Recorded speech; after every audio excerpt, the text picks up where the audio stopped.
बिस्मिल्लाहिर्रहमानिर्रहीम।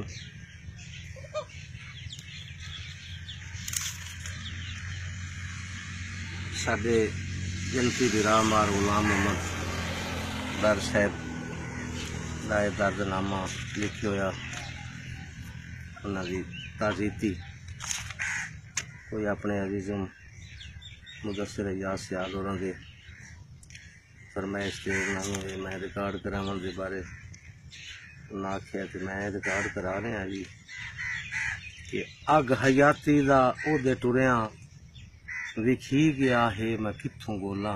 बहुत अच्छा। अग हयाती दा ओदे टुरिया विखी गया है मैं कित्थों बोला। बहुत अच्छा। विछोड़ा ओदे नसीबां दे विच विछोड़ा ओदा नसीबां दे विच लिखी गया है मैं कित्थों बोला। और लतीफ गजलां ते गीत दौड़े कौन इन बेशुमार लिखसी पंजाबी शायरी दा कंप्यूटर खड़ी गया है मैं कित्थों बोला। बहुत अच्छा।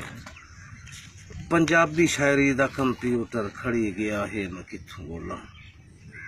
और जारी जिसदी अखीं चों नदियां जमाना चाह चाह के वेदा अडियां लतीफ ए गल तां मननी पौसी हाँ बंदा छोटा ते गल्लां वड्डियां।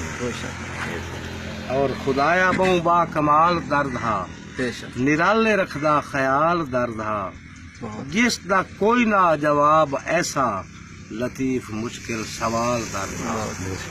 जिस दा कोई ना जवाब ऐसा लतीफ मुश्किल सवाल दर्द हा। बहुत अच्छा। और जोर ते हिम्मतां वड्डियां लगसन जिगर दे लहू दियां नदियां लगसन शायर शेर लतीफ पे लिखसन दर्द बनन ते सदियां लगसन। शायर शेर लतीफ पे लिखसन दर्द बनन ते सदियां लगसन। बहुत अच्छा। और अदीबां दा सज्जन अदीबां दा बेली तेरे बाज संगतां दी सोंझे हवेली। तेरे गम ते सोग च तू दर्द आके वेख बड़ी वड्डी हंजुआं दी निकली है रेली। तेरे गम ते सोग च तू दर्द आके वेख बड़ी वड्डी हंजुआं दी निकली है रेली। और सोहनी शैदा पुजारी दर्द हा रुसेमियां दा अज़हारी दर्द हा लतीफ चासे अदीब आदिन चोटियां दा लिखारी दर्द हा। अदीब आदिन वाह जी वाह। लतीफ चासे अदीब आदिन चोटियां दा लिखारी दर्द हा। और दुख ते गम दी दुख कोई मिस्टेक हो गई उससे मेमोरी मैं भी नहीं रहा